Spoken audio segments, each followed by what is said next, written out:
Good morning friends. आज हम BSc part third का thermodynamic and kinetic aspect of metal complexes के बारे में बात करेंगे। इससे पूर्व हमने काइनेटिक्स के बारे में, थर्मोडायनेमिक्स के बारे में कुछ चर्चा की थी। देखिए, जब भी मेटल कॉम्प्लेक्स की हम बात करें तो मेटल और लिगेंड के मध्य बनने वाले बॉन्ड में उसकी स्टेबिलिटी क्या है, उसका स्थायित्व क्या है और वो किस प्रकार से कार्य करते हैं। यानी कई बार कहते हैं बॉन्ड स्ट्रॉन्ग है, कई बार कहते हैं बॉन्ड वीक है। ये थर्मोडाइनेमिकली और काइनेटिकली किस प्रकार से एक दूसरे से रिलेटेड हैं, इसके बारे में हम बात करेंगे। थर्मोडाइनेमिक यानी किसी भी मेटल और लिगेंड के मध्य जब किसी बॉन्ड की हम बात कर रहे हैं, बॉन्ड स्ट्रेंथ की बात कर रहे हैं, बॉन्ड स्ट्रेंथ कैसा है, और काइनेटिक्स मतलब उसकी रेट ऑफ रिएक्शन क्या है, उसकी क्रिया करने की दर क्या है, इनके बारे में हम चर्चा करेंगे। तो आज देखते हैं thermodynamic and kinetic aspect of metal complexes. The stability of metal complex generally means that it exists under favorable conditions। कब है इनकी? जब किसी भी हम रिएक्शन के अंदर उसकी फेवरेबल कंडीशंस उपलब्ध कराते हैं तो वो क्या कहलाता है कि इस प्रकार से स्टेबिलिटी की ओर बढ़ती है। Coordinations without undergoing decomposition and has a considerable self life period. इसका मतलब उसका डिकम्पोजिशन क्या हो रहा है या किसी भी रिएक्टेंट का मिलकर के प्रोडक्ट बनने की फॉर्मेशन क्या हो रही है, ये उसकी स्टेबिलिटी के ऊपर निर्भर करता है कि पुराने बंध का टूटना और नए बंध का बनना। ये कह सकते हैं न्यू बॉन्ड फॉर्मेशन कैसे हो रही है और जो ओल्ड बॉन्ड है उनको टूट करके एक नया बंध का निर्माण कैसे हो रहा है। तो the term stability of metal complexes, हमने क्या बताया स्टेबिलिटी ऑफ मेटल कॉम्प्लेक्सेस की। ये देखिए स्टेबिलिटी ऑफ मेटल कॉम्प्लेक्सेस में क्या है कि the term stability of metal complexes में क्या है, complex can not be sign this be stable. कई बार हम कहते हैं कॉम्प्लेक्स क्या स्टेबल है और उसकी कंडीशंस एंड में decompose in pressure of any reagent. तो ये इस प्रकार से इसका जो जनरलाइज किया जाता है, सिंस द कॉम्प्लेक्स में be stable to one reagent and condition, उसकी कंडीशन क्या है, उसका रिएजेंट क्या है, एंड में decompose in pressure of another regular condition. दूसरा क्या है, उसके ऊपर प्रेशर क्या है, उसका टेम्परेचर क्या है, ये उस रिएक्शन की दर के ऊपर निर्भर करते हैं। रिएक्शन किस कंडीशन में हो रही है उसके ऊपर इसकी स्टेबिलिटी को हम निर्धारित करते हैं। The stability of metal complexes में क्या करते हैं, stability of metal complexes then thermodynamic stability and kinetic stability. दो बातें हम कर रहे हैं यहाँ पे कि स्टेबिलिटी किस रूप में कर रहे हैं कि metal complex can be explained with the help of two different aspect. तो पहला क्या है, stability of complex compound in associate to be it exist in aqueous solution.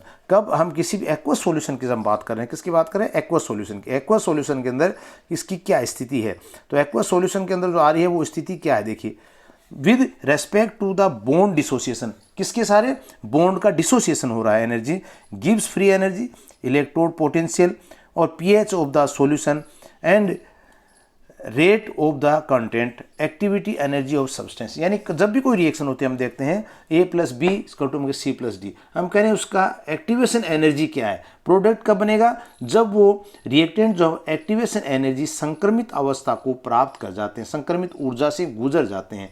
जब वो संक्रमित अवस्था प्राप्त कर लेते हैं, संक्रमित ऊर्जा प्राप्त करते हैं, एक्टिवेशन एनर्जी, तब स्थिति बनती है कि प्रोडक्ट बन रहा है। अब लेते हैं हम पहले metal stability of metal complexes की। तो there are two types of metal stability of complexes में, थर्मोडायनेमिक उष्मागति की स्थायित्व है, दूसरा हम कहते हैं काइनेटिक स्टेबिलिटी बल गति की स्थायित्व। थर्मोडायनेमिक स्टेबिलिटी में क्या बताया, this is a measure of the extent to which the complex will form और will be transferred into another species. Thermodynamic क्या आती है, मेजर क्या करते हैं, extent in which the complex will form, यानी कॉम्प्लेक्स बनने की क्या स्थिति है, will be transferred with another species, यानी रिएक्टेंट है वो किस स्पीसीज में, प्रोडक्ट की स्पीसीज में चेंज हो रहा है, क्रिया कारक है वो क्रियाफल में चेंज हो रहा है। When the system has reached equilibrium, और जब तक कब तक हुआ, जब तक वो सिस्टम एक साम्य अवस्था में प्राप्त नहीं होगा, इक्विलिब्रियम स्टेज में प्राप्त नहीं होगा। This stability deals with the properties like bond energy. मैंने पहले बताया आपको कि क्या बॉन्ड एनर्जी की बात हम यहाँ पे कर रहे हैं कि बॉन्ड स्ट्रॉन्ग है, वीक है, किस कंडीशन में बॉन्ड उसका काम कर रहा है। Stability constant and redox potential that effect of equilibrium, equilibrium साम्य अवस्था को जो चीज़ प्रभावित करेगी वो क्या है, स्टेबिलिटी कांस्टेंट क्या है, और रेडॉक्स पोटेंशियल उसका क्या है रिएक्शन का। क्या कह सकते हैं, on the basis of thermodynamic stability of complex in solution, build scientist ने 1927 में बताया था, और उन्होंने दो प्रकार से इसकी व्याख्या की, classified complex into two waves. पहला है स्टेबल कॉम्प्लेक्स और दूसरा है अनस्टेबल कॉम्प्लेक्स। स्टेबल कॉम्प्लेक्स से क्या मतलब हमारा पास, stable complex are those which possess sufficient stability to retain their identify in the solution. यानी विलियन के अंदर वो अपनी आइडेंटिफाई को कितने समय तक रिटेन रख रहा है, कितने समय तक मेंटेन रख सकता है, वो उसकी स्टेबिलिटी कहलाती है। बहुत ज़्यादा समय रखेगा इसका मतलब मोर स्टेबल है, कम समय के लिए रहेगा इसका मतलब लेस स्टेबल है या अनस्टेबल हम कह सकते हैं। Thermodynamic stable complex has high value of the formation constant. Formation constant क्या होगी, हाई वैल्यू होगी। इसी प्रकार से अनस्टेबल कॉम्प्लेक्स की हम बात करें, unstable complex are those which are reversibly dissociation in solution. एक बार ने बताया रिएक्टेंट से प्रोडक्ट बन रहा है, अब यहाँ पे अनस्टेबल में क्या हो गया, प्रोडक्ट से वापस क्या बन रहा है, रिएक्टेंट। तो क्या है, unstable complex are those which are reversibly dissociation in solution into their component. वापस किसमें, अपने कंपोनेंट में डिसोसिएट होने की दर। Thermodynamically unstable complex has low value of formation constant, और फॉर्मेशन कांस्टेंट जो है वो नियतांक की है, वो क्या है, इसकी लो वैल्यू होगी। दूसरा आता है हमारा kinetic stability. It deals with speed of transformation. तो वहाँ तो हम बात कर रहे थे बॉन्ड की, पोटेंशियल एनर्जी की, यहाँ हम बात कर रहे हैं it deals with speed of transformation leading to attainment of equilibrium. उसकी ट्रांसफॉर्मेशन की स्थिति क्या है, ये स्पीड क्या है, उसकी दर क्या है। This kind of stability deals with rate of reaction, mechanism of reaction. उस रिएक्शन की मैकेनिज्म क्या है, मैकेनिज्म मीन्स पुराने बंध का टूटकर नए बंध में परिवर्तन होने की दर क्या है। फॉर्मेशन ऑफ इंटरमीडिएट और मध्यवर्ती, इंटरमीडिएट बनने की दर क्या है। Activation energy of the process, the basis of rate of reactions, that is kinetic stability of the complex in solution.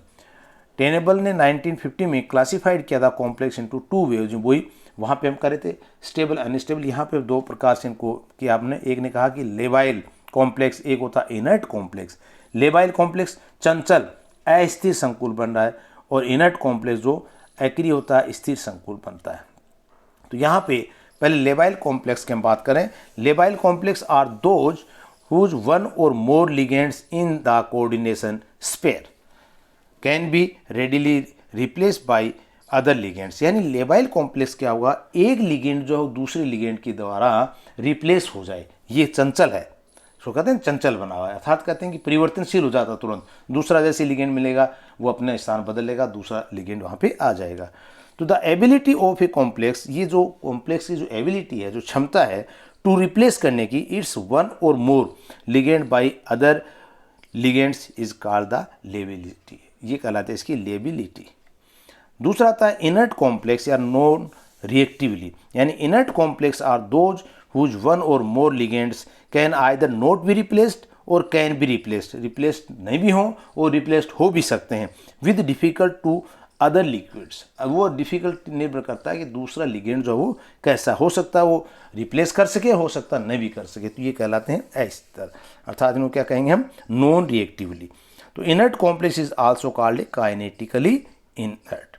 There is no correlation between the thermodynamic and kinetic stability. इसलिए हम कहते हैं इसमें correlation नहीं है कोई thermodynamic में और काइनेटिक स्टेबिलिटी में। थर्मोडाइनेमिक स्टेबिलिटी में डीलेबाइल और इनर्ट, और थर्मोडाइनेमिक अनस्टेबल को हम कह सकते हैं मे बी लेबाइल और इनर्ट। अब देखिए एक एग्जांपल से हम इस चीज़ को समझ सकते हैं। यहाँ पे हमने थर्मोडाइनेमिकली स्टेबल यानी हेक्सा एक्वा आयरन की हम यहाँ बात कर रहे हैं, FeH2 का होल 6 + 3 आयन, ये थर्मोडाइनेमिकली स्टेबल है, काइनेटिकली लेबाइल है। यही अगर दूसरा करें क्रोमियम H2 का होल 6 हेक्सा एक्वा क्रोम में, तो ये थर्मोडाइनेमिकली स्टेबल है लेकिन काइनेटिकली इनर्ट है। इसका मतलब इनमें कोई कोरिलेशन नहीं है बिटवीन थर्मोडाइनेमिक स्टेबिलिटी और काइनेटिक स्टेबिलिटी में। दूसरा क्रोमियम हेक्सामीन को लेकर के हम बात करें, हेक्सामीन क्रोमियम में +3 आयन में थर्मोडाइनेमिकली अनस्टेबल है, लेकिन ये काइनेटिकली क्या है, यहाँ पे आप देखेंगे कि इनर्ट है।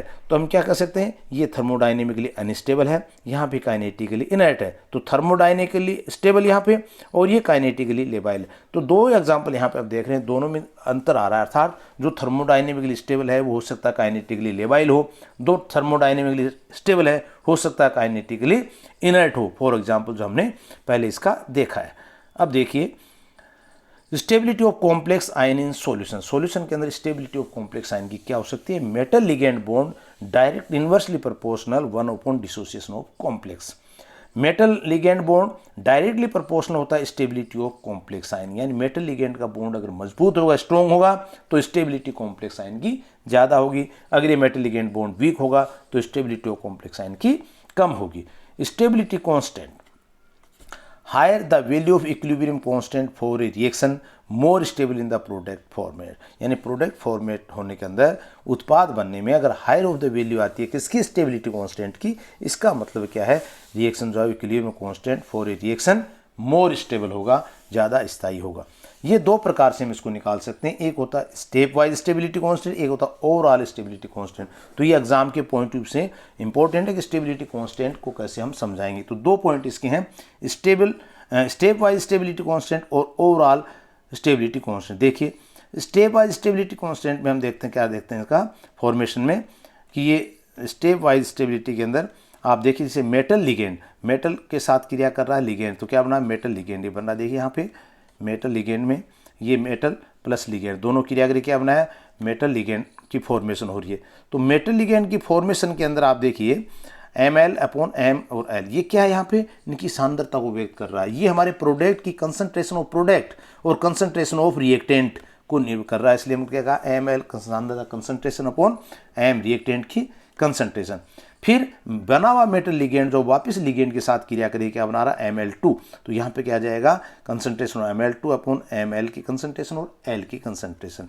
इसी प्रकार से Ml2 फिर रिएक्शन कर रहा है किसके साथ, लिगेंड के साथ, Ml3 प्रोडक्ट हमारे पास बन रहा है। अब देखिए ये क्या बन रहा है इसके अंदर, कि जैसे जैसे हम आगे बढ़ रहे हैं इसमें MlN तक के जा रहे हैं, MlN-1 प्लस L, तो MlN फॉर्मेशन होती है, यानी n नंबर ऑफ लिगेंड्स हमारे पास बनते हैं। तो यहाँ पे क्या कहेंगे, K1 K2 K3, तो ये क्या आ जाएगी, step wise stability constant. K1 क्या है, first reaction stability constant, K2 क्या है, step wise stability constant second and third और n तक। तो Ml concentration upon Ml N-1 L की कंसंट्रेशन को हम देखें तो K1 K2 K3 and Kn are also has step wise stability constant कहलाते हैं। उसके बाद दूसरा हमारे पास स्टेप आता है ओवरऑल फॉर्मेशन, स्टेप वाइज दूसरा है ओवरऑल। ओवरऑल में क्या करते हैं, वही मेटल लिगेंड क्रिया करते हैं, metal ligand metal L Ml upon M की कंसंट्रेशन ऑफ L की, यहाँ पे बीटा से शो करते हैं, ध्यान रखना। वहाँ पे हम K1 K2 K3 से ज्ञात कर रहे थे, यहाँ पे हम β1 β2 β3, वहाँ पे हम मेटल लिगेंड को फिर लिगेंड के साथ क्रिया करा रहे थे। यहाँ पे नंबर ऑफ लिगेंड्स जो बढ़ रहे हैं, तो क्या मेटल प्लस 2 लिगेंड यहाँ पे क्रिया करके फिर उत्पाद बना, इसी प्रकार मेटल प्लस 3 लिगेंड क्रिया करके फिर ये उत्पाद बनाते हैं β3, और उसके बाद इसी प्रकार से M plus NL number of ligands क्रिया करके क्या बनाते हैं, MlN। तो βN MlN concentration upon M upon L की कंसंट्रेशन होल स्क्वायर। तो ये क्या, β1 β2 β3 βN are known has overall stability constant.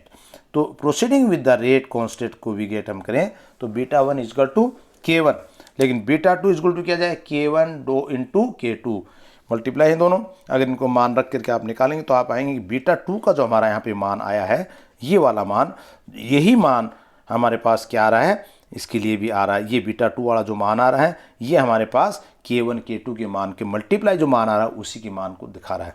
तो इसका मतलब क्या है, यहाँ पे ये β2 को शो कर रहा है K1 इंटू K2। तो दोनों तरफ अगर हम लो ले जाए, टेकिंग लोग वी गेट क्या बने, लोग βN इक्वल टू लोग K1 प्लस लोग K2 प्लस K3 प्लस लोग Kn। तो ये कॉम्प्लेक्स स्टेबिलिटी ऑफ लोग बीटा का मान अगर ग्रेटर देन है, इक्वल या ग्रेटर है से 8 से, तो कॉम्प्लेक्स क्या होगा, स्टेबल होगा, स्टेबलाइज होगा। ये इसका एक मान निकाला है, प्रैक्टिकली स्टेबल है, ठीक है। उसके बाद आता है कि experimental determination of complex and stability of complex. इनका प्रायोगिक तथ्यात्मक रिपोर्ट कैसे हम देखते हैं, एक्सपेरिमेंटली कैसे निकालते हैं। तो इनके लिए दो मेथड हमारे पास हैं, जोब्स मेथड पहला, और दूसरा मेथड हमारे पास इसका है जोब्स मेथड के साथ में दूसरा हमारे पास ब्रिज जेरम की विधि बोल देते हैं। तो पहले हम लेते हैं जोब्स मेथड। जोब मेथड में क्या है हमारे पास, जोब मेथड में क्या होता है, देखिए दो हम इस प्रकार से लेते हैं, कॉन्कोर्डेंट रीडिंग के ऊपर निर्भर करता है। ये स्पेक्ट्रो फोटोमेट्रिक विधि है, और ये क्या करता है कि विलायकों पर लागू नहीं की जाती, इसमें केवल एक ही संकुल का निर्माण हो रहा हो। किस पे, स्पेक्ट्रो फोटोमेट्रिक विधि है ये, विधि उन विलायकों पर लागू की जाती है जिसमें केवल एक ही संकुल का निर्माण हो रहा हो। एक से ज़्यादा अगर संकुल बन रहे हैं तो वहाँ पे ये जोब्स मेथड जो है वो काम नहीं करेगा स्टेबिलिटी कांस्टेंट ज्ञात करने के लिए।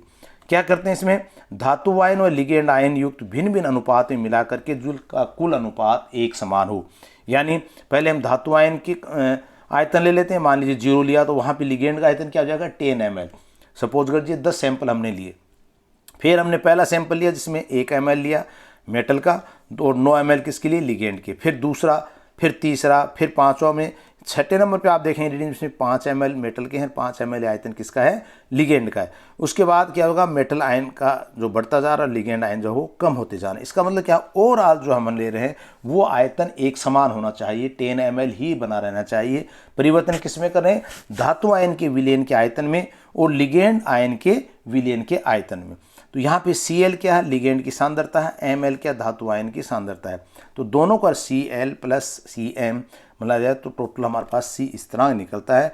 लेकिन इसका अनुपात अगर Cl अनुपात Ml का मान दोनों का भिन्न भिन्न आता है। अगर दोनों को निकालते हैं तो C कांस्टेंट आता है, लेकिन ये जो अनुपात में हम रेशियो में ले रहे हैं तो दोनों का मान क्या है, भिन्न भिन्न आ रहे हैं। दूसरा स्टेप क्या है इसके अंदर हमारे पास, स्पेक्ट्रोफोटोमीटर की सहायता से प्रत्येक विलयन का प्रकाश घनत्व का मान प्रकाश की ऐसी तरंग दैर्ध्य पर ज्ञात करेंगे, इतने लेमडा उसका फिक्स कर लेते हैं हम, ऐसी तरंग दैर्ध्य पर ज्ञात करेंगे जो संकुल तो प्रकाश का अवशोषण करे लेकिन धातु या लिगेंड अवशोषण न करे। यानी यहाँ हम सिर्फ कॉम्प्लेक्स की बात कर रहे हैं, यहाँ पे रिएक्टेंट में जो काम ले रहे हैं लिगेंड या मेटल, उसकी कंसंट्रेशन या वही कहें कि उसकी तरंग दैर्ध्य पर ज्ञात नहीं कर रहे हैं, हम सिर्फ किसके कर रहे हैं, कॉम्प्लेक्स की। तो प्रकाश घनत्व का मान प्रकाश की ऐसी तरंग दैर्ध्य पर ज्ञात करते हैं जहाँ पे केवल कॉम्प्लेक्स की ही रीडिंग आए, न कि लिगेंड और मेटल की। प्रत्येक विलयन के लिगेंड की मोल भिन्नता जो है MF = Cl/C तथा प्रकाश की घनत्व तथा अवशोषण के मध्य अगर हम ग्राफ खींचे तो आप इस प्रकार से देखेंगे एब्जॉर्बेंस वर्सेज मोल रेशियो। तो यहाँ पे एक मध्य की स्थिति मैंने कहा था मैक्सिमम आ रही है, उसके बाद फिर डाउन हो जाता है। इसको बोलते हैं पॉइंट ऑफ मैक्सिमम एब्जॉर्बेंस, जहाँ पे सबसे ज़्यादा एब्जॉर्बेंस बन रही है। ये संकुल का सूत्र MLN हो तो हम यहाँ पे अलग अलग तरीके से निकाला इसको, Cl प्लस Cm की सहायता से, C जो कॉन्स्टेंस हमने निकाला, दूसरा N का मान Cl/Cm की सहायता से। तो इन दोनों समीकरणों को हम निकालें तो MF = Cl/C और इससे मान हमारे पास क्या जाएगा, MF + Cm/C = 1 और Cm/C = 1 - MF रिएक्शन। यानी समीकरण 4 और 5 का अगर हम 4 में 5 का भाग लगा दें तो हमारे पास जो मान निकल के आ रहा है वो क्या आ रहा है, Cl/Cm = MF/1 - MF। और इसको भी सरल करें समीकरण 2 बच्चे की सहायता से तो आप देखेंगे N = MF/1 - F। ये पूरा मान इसलिए निकाला है कि N के मान से हम संकुल के संगठन को ज्ञात कर सकते हैं कि संगठन कैसा है इसका।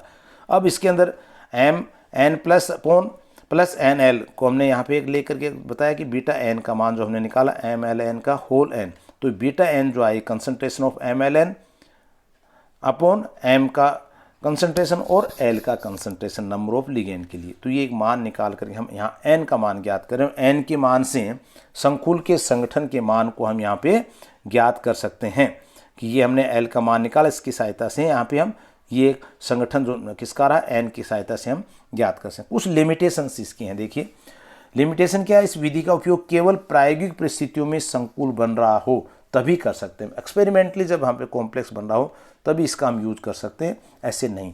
दूसरा, विलयन का आयतन समान हो तभी काम आ सकता है। यानी इसमें विलयन जो है वो मैंने कहा था समान आयतन बना रहना चाहिए, किसके, मेटल और लिगेंड का अनुपात का जो है वो एक समान आयतन का मान टोटल समान होना चाहिए जब धातु आयन और लिगेंड युक्त विलयन में आयन में कोई परिवर्तन नहीं हो। इसके बाद आता है दूसरा मेथड, वो आता है ब्रिजियम मेथड या जेरम की विधि भी जिसको बोलते हैं, जेरम मेथड्स। इस विधि में क्या करते हैं हम, पोटेंशियोमेट्रिक विधि है ये, यानी जलीय विलयन में धात्विक संकुल की प्लेट यौगिक में स्थायित्व स्थिरांक को ज्ञात करते हैं। यहाँ पे हम संकुल को या किलेट की यौगिक, जो किलेट में क्या होता है हमने कहा था, जिस प्रकार से एक कॉम्प्लेक्स का और भी स्ट्रॉन्ग कॉम्प्लेक्स जब बनता है तो किलेट अवस्था में बनता है। कई इसमें कह सकते हैं हम, जैसे शेर के पंजे का हम एग्जाम्पल कई बार लेते हैं इसका, कि किलेट बन रहा है उसका संकुल यौगिक इस प्रकार का जिसमें लिगेंड जो हो एक से ज़्यादा जगह से उसके साथ बंध बनाने में सहायक होता है। तो यहाँ पे देखिए वही metal plus ligand ML K1 ML + upon M और L, फिर Ml metal ligand plus ligand, इसकी सहायता से K2 का मान निकालेंगे, फिर Kn का मान निकालें।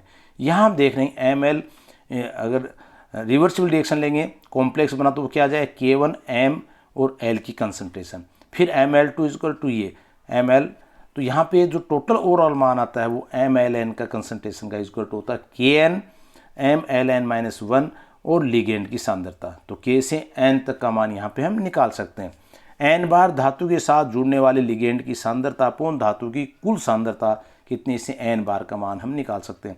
तो धातु के साथ जुड़े हुए लिगेंड की सांद्रता क्या होगी, Ml कंसंट्रेशन प्लस 2Ml2 फिर N Ml तक की अपॉन धातु की कुल सांद्रता हमारे पास क्या है, इसको डिवाइड कर लेंगे। तो N बार बराबर L0 कंसंट्रेशन से लेकर के L फ्री तक वहाँ तक आते लिगेंड जब तक जुड़ते जाएंगे वो लास्ट में फिर रह जाते हैं वहाँ तक अपॉन M ओरिजिनल कितने आ रहे हैं हमारे पास। तो L0 M हो क्या लिगेंड एवं धातु आयनों की प्रारंभिक सांद्रता ओरिजिनल कंसंट्रेशन क्या थी, जबकि Ml फ्री संकुल आयन बनने के पश्चात लिगेंड की सांद्रता फ्री में क्या था, जब हमारे पास कॉम्प्लेक्स बन गया उसके बाद की सांद्रता। L0 LO ये ओरिजिनल कंसंट्रेशन के लिए LOO का मान हमने यहाँ दिखाया कि LOMO लिगेंड एवं धातु आयन की प्रारंभिक सांद्रता है, जबकि MLN फ्री क्या है, ये धातु आयन में संकुल बनने के पश्चात जो इसकी सांद्रता बनती है वो इसकी कंसंट्रेशन है। तो इस प्रकार से हम मेटल और कॉम्प्लेक्स के या मेटल लिगेंड की सहायता से बने हुए कॉम्प्लेक्स के अंदर और उसकी स्टेबिलिटी को हम ज्ञात कर सकते हैं। दो पथ इसमें आपको ध्यान रखने हैं, स्टेप वाइज और ओवरऑल कंसंट्रेशन जो हम स्टेबिलिटी का निकालते हैं। तो इस प्रकार से थर्मोडायनेमिकल एस्पेक्ट को हम यहाँ पे देख सकते हैं। इसके बाद जो नेक्स्ट अगला टॉपिक होगा वो factor affecting of stability constant, यानी स्टेबिलिटी कांस्टेंट को प्रभावित करने वाले कारक क्या क्या हो सकते हैं। Thank you.